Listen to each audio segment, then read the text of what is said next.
ನಮಸ್ಕಾರ ವಿದ್ಯಾರ್ಥಿಗಳೇ. ಪ್ರಥಮ PUCಯ ಮೂರನೆಯ ಒಂದು ಪದ್ಯ ದೇವನುಡಿದನ ಕುಲವೇ ಸತ್ಕುಲಂ ಅನ್ನುವಂಥದ್ದು. ಈ ಒಂದು ಪದ್ಯಕ್ಕೆ ಸಂಬಂಧಿಸಿದಂತೆ ಹಿಂದಿನ ವಿಡಿಯೋದಲ್ಲಿ ಸಂಪೂರ್ಣವಾದಂತಹ ಸಾರಾಂಶವನ್ನು ಕೊಟ್ಟಿದ್ದೆ. ಈ ಒಂದು ವಿಡಿಯೋದಲ್ಲಿ ಸಂಪೂರ್ಣವಾದ ಅಭ್ಯಾಸವಾಗಿರುವಂತಹ ಪ್ರಶ್ನೋತ್ತರಗಳನ್ನು ನೋಡ್ತಾ ಹೋಗೋಣ. ನೋಡಿ, ಮೊದಲನೆಯದಾಗಿ ಕಾವೇರಿ ಸೋಕಿದರೆ ಪಾಪಂ ಸೋವಾರಿಯೇ ಅನ್ನುವಂಥದ್ದು. ಈ ಒಂದು ವಾಕ್ಯದ ಆಯ್ಕೆಯನ್ನು ನೋಡೋದಾದರೆ ರಗಳ ಕವಿನೇ ಅಂತಲೇ ಹೆಸರುವಾಸಿಯಾದಂತಹ ಹರಿಹರ ಬರೆದಂತಹ ದೇವನುಡಿದನ ಕುಲವೇ ಸತ್ಕುಲಂ ಎಂಬ ಕಾವ್ಯಭಾಗದಿಂದ ಆರಿಸಿಕೊಳ್ಳಲಾಗಿದೆ. ಇನ್ನು ಸಂದರ್ಭವನ್ನು ನೋಡೋದಾದರೆ ಚೋಳನಾಡಿನಲ್ಲಿ ಹರಿಯುವಂತಹ ಕಾವೇರಿಯನ್ನು ಕವಿ ಹರಿಹರ ವಿವರಿಸುವಂತಹ ಸಂದರ್ಭ ಇದಾಗಿರುವಂತಹದ್ದನ್ನು ನೋಡ್ಬೋದು. ಇನ್ನು ಸ್ವಾರಸ್ಯವನ್ನು ನೋಡೋದಾದರೆ ಶಿವನ ನೆಲೆಯಂತಿರುವ ಚೋಳ ದೇಶದ ವರ್ಣನೆಯನ್ನು ಹರಿಹರ ಮಾಡ್ತಾ ಅದು ಶಿವಭಕ್ತರ ಆವಾಸ ಸ್ಥಾನ ಅಂತ ಹೇಳ್ತಾರೆ. ಅಂತಹ ದೇಶದಲ್ಲಿ ಕಾವೇರಿ ನದಿಯು ಹರಿಯುತ್ತಿದ್ದು ಹರಿಹರನ ದೃಷ್ಟಿಯಲ್ಲಿ ಕಾವೇರಿ ಸಕಲ ಪಾಪಗಳನ್ನು ಕಳೆಯುವಂತಹವಳು, ಸಕಲ ಸಸ್ಯಾವಳಿಗೆ ಬೇಕಾಗಿರುವ ನೀರನ್ನು ಎರೆಯುವಂತಹವಳು. ಚೋಳ ದೇಶದಲ್ಲಿ ಆಕೆ ಭಕ್ತಿಯ ರಸದಂತೆ ಹರಿಯುತ್ತಿದ್ಲು ಅಂತ ಹೇಳ್ಬಿಟ್ಟು ಈ ಮೇಲಿನ ವಾಕ್ಯದಲ್ಲಿ ಹೇಳಲಾಗಿದೆ. ಇನ್ನು ಮುಂದಿನದು ನೆಲದ ಮರೆಯೊಳಗೆ ತೊಳಗುವ ನಿಧಾನದ ತೆರದಿ ಅನ್ನುವಂತಹದ್ದು. ಈ ಒಂದು ವಾಕ್ಯದ ಸಂದರ್ಭವನ್ನು ನೋಡೋದಾದರೆ ಹರಿಹರ ಕವಿ ಮಾದಾರ ಚೆನ್ನಯ್ಯನ ಗುಪ್ತ ಭಕ್ತಿಯನ್ನು ವರ್ಣಿಸುವಂತಹ ಸಂದರ್ಭ ಇದಾಗಿರುವಂತಹದ್ದನ್ನು ನೋಡ್ಬೋದು. ಇನ್ನು ಸ್ವಾರಸ್ಯವನ್ನು ನೋಡೋದಾದರೆ ಮಾದಾರ ಚೆನ್ನ ಅಪ್ಪಟ ಶಿವಭಕ್ತ. ಅವನ ಭಕ್ತಿಯಲ್ಲಿ ಯಾವುದೇ ಡಾಂಬಿಕತನ ಇರಲಿಲ್ಲ. ಚೋಳರಾಜನ ಕುದುರೆಗಳಿಗೆ ಹುಲ್ಲನ್ನು ತರುವ ಕಾಯಕ ಮಾಡ್ತಾ ಇದ್ದ ಈತ. ಕಾಯಕದ ಜೊತೆಗೆ ಶಿವಭಕ್ತಿಯನ್ನು ಬಹಳ ಶುದ್ಧವಾಗಿ ಕೈಗೊಳ್ತಾ ಇದ್ದ. ಅವನಲ್ಲಿ ಅಡಕವಾದಂತಹ ಭಕ್ತಿಯು ಎಳ್ಳಿನ ಒಳಗೆ ಅಡಕವಾದ ತೈಲದಂತೆ, ಮರದ ಒಳಗೆ ಅಡಕವಾದ ಬೆಂಕಿಯಂತೆ, ಭೂಮಿಯ ಒಳಗೆ ಅಡಕವಾದ ಸಂಪತ್ತಿನಂತೆ ಯಾರಿಗೂ ಗೊತ್ತಾಗದ ರೀತಿಯಲ್ಲಿ ಅದು ಇತ್ತು ಅಂತ ಹೇಳ್ಬಿಟ್ಟು ಕವಿ ಹರಿಹರ ವಿವರಿಸುವಾಗ ಈ ಮೇಲಿನಂತೆ ಹೇಳಲಾಗುತ್ತೆ. ಇನ್ನು ಸೋಂಪೇರಿ ಚಿತ್ತ ಜಾರಿಯ ಚಿತ್ತಮಂ ಸೋಂಕಿ ಅನ್ನುವಂಥದ್ದು. ಈ ಒಂದು ವಾಕ್ಯದ ಸಂದರ್ಭವನ್ನು ನೋಡೋದಾದರೆ ಕವಿ ಹರಿಹರ ಮಾದಾರ ಚೆನ್ನಯ್ಯನಲ್ಲಿರುವಂತಹ ಶಿವನ ಕುರಿತಾದ ಗುಪ್ತ ಭಕ್ತಿಯ ಒಂದು ಉನ್ನತಿಯನ್ನು ವಿವರಿಸುವಂತಹ ಸಂದರ್ಭ ಇದಾಗಿರುವಂಥದ್ದನ್ನು ನೋಡ್ಬೋದು. ಇನ್ನು ಸ್ವಾರಸ್ಯವನ್ನು ನೋಡೋದಾದರೆ ಮಾದಾರ ಚೆನ್ನನ ಭಕ್ತಿ ಅದು ಕಲ್ಮಶರಹಿತವಾದಂಥದ್ದು. ಕಾಡಿಗೆ ಹೋದವನು ಮೊದಲು ಶಿವನ ಪೂಜೆಯನ್ನು ಮಾಡಿಬಿಟ್ಟು ಆನಂತರ ತನ್ನ ಕಾಯಕದಲ್ಲಿ ತಲ್ಲಿನ ಹಾಕ್ತಾ ಇದ್ದ.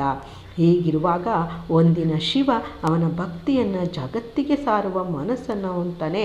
ಶಿವನನ್ನು ಆರಾಧಿಸ್ತಾ ಎಂದಿನಂತೆ ಚೆನ್ನನು ಕೂಡ ಪೂಜೆಯ ನಂತರ ಹುಲ್ಲನ್ನು ಕೊಯ್ದು ಎತ್ತಿನ ಮೇಲೆ ಹೇರಿ ತಂದು ಆ ದಿನ ವಿಶೇಷವಾಗಿ ಹರನ ಒಂದು ಮನವನ್ನು ನಾಟಿರ್ತಾನೆ ಅಂತ ಹೇಳ್ಬಿಟ್ಟು ಕವಿ ಈ ಮೇಲಿನಂತೆ ಹೇಳ್ತಾನೆ.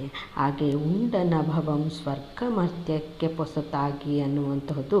ಈ ಒಂದು ವಾಕ್ಯದ ಸಂದರ್ಭವನ್ನು ನೋಡಿದ್ರೆ ಕವಿಯು ಶಿವನು ಮಾದಾರ ಚೆನ್ನಯ್ಯನ ಜೊತೆಯಲ್ಲಿ ಅಂಬಲಿಯನ್ನು ಸೇವಿಸಿದ ಸಂದರ್ಭವನ್ನು ವಿವರಿಸುವಂತಹದ್ದು ಈ ಒಂದು ಮೇಲಿನ ವಾಕ್ಯವಾಗಿದೆ. ಇನ್ನು ಸ್ವಾರಸ್ಯವನ್ನು ನೋಡೋದಾದರೆ ಒಂದಿನ ಚೆನ್ನನು ಹೊಲವನ್ನು ಹೊಕ್ಬಿಟ್ಟು ಶಿವಪೂಜೆಯನ್ನು ಮಾಡಿ ಸಂತೋಷದಿಂದ ಮುಂದುವರಿತಾ ಇರ್ತಾನೆ.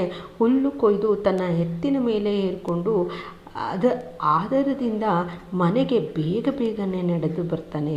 ಕುದುರೆಗಳಿಗೆ ಮೇವನ್ನು ತಂದಿಕ್ಕಿ ಸಂತಸದಿಂದ ಹರನ ಮನವನ್ನು ನಾಟಿರಲು ಸಾಕ್ಷಾತ್ ಶಿವನೇ ಚೆನ್ನನ ಮನೆಗೆ ಬಂದಿರ್ತಾನೆ. ಆಗ ಆತನ ಒಡದಿಯು ತಿನ್ನಲು ಅಂಬಲಿಯನ್ನು ತರ್ತಾಳೆ. ಮಾವಿನ ಹಣ್ಣಿನ ರುಚಿಯನ್ನು ಮೀರಿದಂತಹ ಆ ಅಂಬಲಿಯನ್ನು ಶಿವ ಆಸ್ವಾದಿಸ್ತಾನೆ. ಇದು ಸ್ವರ್ಗಲೋಕ ಭೂಲೋಕಕ್ಕೆ ಹೊಸತಾಗಿತ್ತು ಎನ್ನುವಂತಹದ್ದನ್ನು ಕವಿ ಈ ಮೇಲಿನ ವಾಕ್ಯದ ಮೂಲಕ ವಿವರಿಸ್ತಾನೆ. ಆಹಾ ನಿಮ್ಮರಸುತನವೆಮ್ಮಲ್ಲಿ ಮಾಳ್ಪರೆ ಅನ್ನುವಂಥದ್ದು. ಈ ಒಂದು ವಾಕ್ಯದ ಸಂದರ್ಭವನ್ನು ನೋಡೋದಾದರೆ ಈ ಮಾತನ್ನು ಶಿವನು ಚೋಳರಾಜನಿಗೆ ಹೇಳ್ತಾನೆ. ಇನ್ನು ಸ್ವಾರಸ್ಯವನ್ನು ನೋಡೋದಾದರೆ ಬಗೆ ಬಗೆಯ ಪಕ್ಷಿಗಳನ್ನು ತಂದು ಚೋಳರಾಜನು ತಂದಿಡಲು ಶಿವ ಅದನ್ನು ಸ್ವೀಕರಿಸೋದಿಲ್ಲ. ಇದರಿಂದ ತೀವ್ರವಾದ ಆತಂಕಿತನಾದಂತಹ ರಾಜ ಹಿಂದೂ ಮುಂದೆ ಆಲೋಚಿಸದೆ ತನ್ನ ಕತ್ತಿಯಿಂದ ಕೊರಳನ್ನು ಕತ್ತರಿಸಿಕೊಳ್ಳಲು ಮುಂದಾಗ್ತಾನೆ. ಆಗ ಇದನ್ನು ಗಮನಿಸಿದಂತಹ ಶಿವ ರಾಜನಲ್ಲಿ ಅಯ್ಯೋ, ವಿವೇಚನೆ ಇಲ್ಲದೆ ಹೀಗೆ ಮಾಡುವುದು ಸರಿಯಲ್ಲ. ನಿನ್ನ ಅರಸುತನದ ಗುಣವನ್ನು ನನ್ನಲ್ಲಿ ಹೇರುವುದು ಅಂತ ಹೇಳ್ಬಿಟ್ಟು ಮೇಲಿನಂತೆ ಹೇಳ್ತಾನೆ. ಹಾಗೆ ಮುಂದಿನದು ನೋಡಿ, ನಿಂದು ಚೋಳಂ ಕೌತುಕ ಮಿಕ್ಕು ನೋಡುತ್ತಮ್ಮ ಅನ್ನುವಂಥದ್ದು ಈ ಒಂದು ವಾಕ್ಯದ ಸಂದರ್ಭವನ್ನು ನೋಡೋದಾದರೆ ಮಾದಾರ ಚೆನ್ನಯ್ಯನ ಮನೆಯಲ್ಲಿ ಉಂಡ ಶಿವನು ಆ ಸವಿಯನ್ನು ಹೇಳುವ ಸಂದರ್ಭದಲ್ಲಿ ಚೇಳರಾಜನಿಗೆ ಉಂಟಾಗುವ ಒಂದು ಕೌತುಕವನ್ನು ಕವಿ ವಿವರಿಸುವಂತಹ ಸಂದರ್ಭ ಇದಾಗಿದೆ. ಇನ್ನು ಸ್ವಾರಸ್ಯವನ್ನು ನೋಡೋದಾದರೆ ಚೋಳರಾಜನನ್ನು ಸಮಾಧಾನ ಪಡಿಸ್ತಾ, ಶಿವ ನಿನಗೆ ಸ್ವಲ್ಪವೂ ತಾಳ್ಮೆ ಇಲ್ಲ. ಇಂದು ನಾನು ಮಾದಾರ ಚೆನ್ನನ ಮನೆಯಲ್ಲಿ ಉಂಡೆನಾದ್ದರಿಂದ ನನಗೆ ಸ್ವಲ್ಪವೂ ಕೂಡ ಹಸಿವಿಲ್ಲ. ಚೆನ್ನನು ಕೊಟ್ಟ ಆ ಅಂಬಲಿಯ ರುಚಿಯನ್ನು ಏನೆಂದು ಹೊಗಳಲಿ, ಅದು ಅರಸರಿಗೂ ದುರ್ಲಭ ಅಂತ ಹೇಳ್ಬಿಟ್ಟು ಮರಳಿ ಶಿವಲಿಂಗವನ್ನು ಸೇರ್ತಾನೆ. ಆಗ ಚೋಳನು ಈ ವಿಷಯವನ್ನು ವಿಸ್ಮಯಕ್ಕೊಳಗಾಗ್ತಾನೆ. ಇದನ್ನು ಕೇಳಿಬಿಟ್ಟು ಅಂತ ಹೇಳ್ಬಿಟ್ಟು ಕವಿ ಈ ಮೇಲಿನಂತೆ ಹೇಳ್ತಾನೆ. ಇಳಿಪಿದಂ ಸರ್ವಾಂಗಮಂ ಚೆನ್ನನಂಗ್ರಿಯೋಳ್ ಅನ್ನುವಂತಹದ್ದು ಈ ಒಂದು ವಾಕ್ಯದ ಸಂದರ್ಭವನ್ನು ನೋಡೋದಾದರೆ ಮಾದಾರ ಚೆನ್ನನಿಗೆ ಚೋಳರಾಜ ಸಾಷ್ಟಾಂಗ ನಮಸ್ಕಾರ ಹಾಕಿದ ಪ್ರಸಂಗವನ್ನು ವಿವರಿಸುವಂತಹ ಸಂದರ್ಭ ಇದಾಗಿದೆ. ಇನ್ನು ಸ್ವಾರಸ್ಯವನ್ನು ನೋಡೋದಾದರೆ ಮಾದಾರ ಚೆನ್ನನ ಗುರುಭಕ್ತಿಯು ಅರಿವಾಗ್ತಿದ್ದಂತೆ ಚೋಳ ಭೂಪಾಲನಿಗೆ ಅವನನ್ನು ಕಾಣುವ ಹಂಬಲ ತೀವ್ರವಾಗ್ತದೆ. ತನ್ನ ಮಂತ್ರಿ ಮಾಂಡಲಿಕರೊಡನೆ ಚೆನ್ನನಿಗಾಗಿ ಪರಿತಪಿಸ್ತಾ ಹುಡುಕುತ್ತಾ ಚೆನ್ನನ ಗುಡಿಸಲಿಗೆ ಬರ್ತಾನೆ. ಅವನನ್ನು ನೋಡಿದಂತಹ ರಾಜನಿಗೆ ಅವನ ಮೇಲಿನ ಭಕ್ತಿ ತೀವ್ರವಾಗಿ ತನ್ನ ಸರ್ವಾಂಗಗಳನ್ನು ಆತನ ಪಾದದ ಮೇಲೆ ಹೇಳುತ್ತಾನೆ. ಇದನ್ನು ಕವಿ ಮೇಲಿನಂತೆ ವಿವರಿಸ್ತಾನೆ. ದೇವದೇವನೊಲಿದನ ಕುಲವೇ ಸತ್ಕುಲಂ ಅನ್ನುವಂಥದ್ದು ಈ ಒಂದು ವಾಕ್ಯದ ಆಯ್ಕೆಯನ್ನು ಈಗಾಗಲೇ ಮೇಲೆಲ್ಲ ನೋಡಿದ್ದೇವೆ. ಇದರ ಒಂದು ಸಂದರ್ಭವನ್ನು ನೋಡೋಣ. ಈ ಮಾತನ್ನು ಚೋಳರಾಜನ ಹೇಳ್ತಾನೆ. ಇನ್ನು ಸ್ವಾರಸ್ಯ ವಿಸ್ಮಯಕ್ಕೆ ಒಳಗಾದಂತಹ ಚೋಳರಾಜ ನಂತರ ಚೆನ್ನನಿಗಾಗಿ ಪರಿತಪಿಸಿ ಆತನು ಇರುವಂತಹ ಸ್ಥಳಕ್ಕೆ ಧಾವಿಸಿ ಬರ್ತಾನೆ. ಆತನಿಗೆ ಉದ್ದಂಡ ನಮಸ್ಕಾರ ಮಾಡಿ ಪಾದವನ್ನು ಹಿಡಿದು ಬಿಡುವುದಿಲ್ಲ ಅಂತ ಹೇಳ್ತಾನೆ. ಆಗ ಚೆನ್ನನು, ಏನಯ್ಯ ಚೋಳರಾಜ, ನೀನು ಹೀಗೆ ಮಾಡಬಹುದೇ? ನನ್ನ ಕುಲವನ್ನು ನೋಡದೆ ನನ್ನಲ್ಲಿಗೆ ಬರಬಹುದೇ? ನನ್ನ ಜಾತಿಯನ್ನರಿಯದೆ ಹೀಗೆ ಮಾಡಬಹುದೇ ಅಂತ ಕೇಳಿದಾಗ ಚೋಳರಾಜನು ಈ ಮೇಲಿನ ಮಾತಿನಂತೆ ಹೇಳ್ತಾನೆ. ಇನ್ನು ಮೇದನಿಗೆ ಬೀದಿ ಗರುವಾದುದೆನ್ನಯ ಭಕ್ತಿ ಅನ್ನುವಂತಹದ್ದು ಈ ಒಂದು ವಾಕ್ಯದ ಸಂದರ್ಭವನ್ನು ನೋಡೋದಾದರೆ ಶಿವನಿಂದ ತನ್ನ ಗುಪ್ತ ಭಕ್ತಿ ಬಯಲಾದ ಸಂದರ್ಭದಲ್ಲಿ ಮಾದಾರ ಚೆನ್ನಯ್ಯ ಹೇಳುವಂತಹ ಮಾತು ಇದಾಗಿದೆ. ಚೋಳರಾಜ ಆನೆಯಿಂದ ಚೆನ್ನನನ್ನು ಮೆಲ್ಲನೆ ಆಧರಿಸಿ ಕೆಳಕ್ಕಿಳಿಸ್ತಾನೆ. ಅವನನ್ನು ಜೊತೆಗೂಡಿ ಶಿವಲಿಂಗದ ಮುಂದೆ ಬಂದು ನಿಂತ್ಕೊಳ್ತಾನೆ. ಶಿವನಿಗೆ ಎದುರಾಗಿ ನಿಂತ್ಕೊಂಡಂತಹ ಚೆನ್ನನು ಶಿವನ ಕುರಿತಂತೆ ಕಡುಕೋಪಗೊಳ್ಳುತ್ತಾ, ಉನ್ನತ ಚರಿತನಾದಂತಹ ನೀನು ನನ್ನನ್ನು ಈ ತರಹ ದೂರುವುದೇ ಅಂತ ಹೇಳ್ತಾನೆ. ಚೋಳನಿಂದ ತರಿಸಲ್ಪಟ್ಟ ನಾನು ಮಾಡಿದ ತಪ್ಪಾದರೂ ಏನು? ನಾನು ನಿನ್ನಲ್ಲಿ ಪದವಿಯನ್ನೇ ಬೇಡಿದ್ದೇನೆ, ತಿಳಿಯದೆ ನನ್ನಲ್ಲಿದ್ದ ಅಂಬಲಿಯನ್ನು ಕೊಟ್ಟುದಕ್ಕೆ ಹೀಗೆ ವರ್ತಿಸುವುದೇ?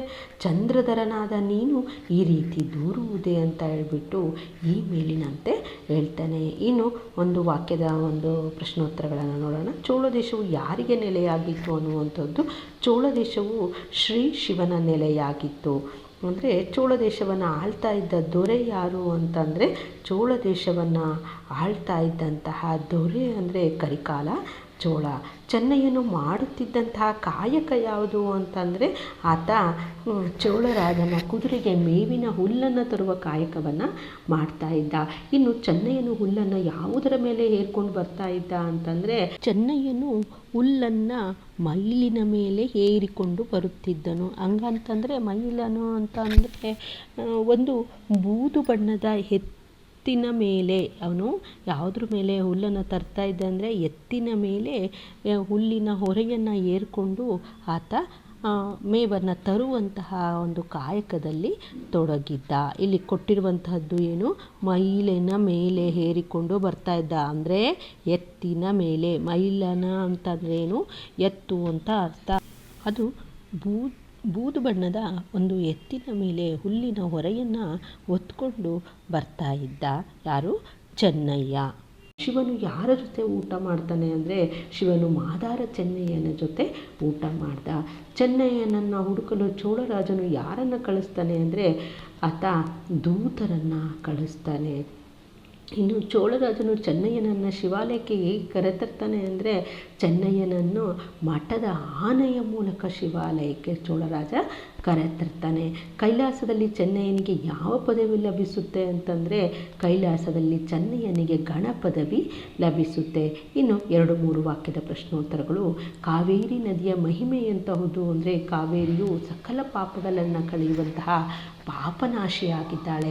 ಸಕಲ ಸಸ್ಯಾವಳಿಗಳನ್ನು ಪೊರೆಯುವಂತಹವಳು, ಲೋಕಕ್ಕೆ ಅಮೃತವಾರಿದಿಯಂತಹವಳು ಅಂತ ಹೇಳ್ಬಿಟ್ಟು ಕವಿ ಹರಿಹರ ಕಾವೇರಿಯ ಮಹಿಮೆಯನ್ನು ವರ್ಣಿಸ್ತಾನೆ.